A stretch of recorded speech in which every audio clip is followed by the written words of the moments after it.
ये क्या कर रहे हो?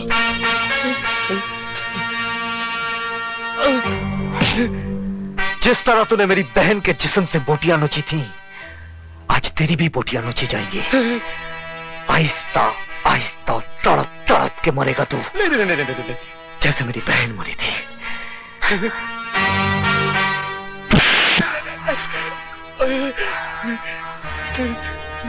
आप मुझे छोड़ के क्यों जा रहे हो? सरकार ने पाबंदी लगाई है कि इंसान जानवर का शिकार ना करे, लेकिन यह पाबंदी नहीं लगाई कि जानवर इंसान का शिकार ना करे। मैं तुम्हारे पैर पड़ता हूँ, तुम्हारे हाथ जोड़ता हूँ, मुझे अकेला छोड़ के मत जाओ। सर, मुझे अकेला छोड़ के मत जाओ। अरे मुझे अकेला छोड़ के मत जाओ।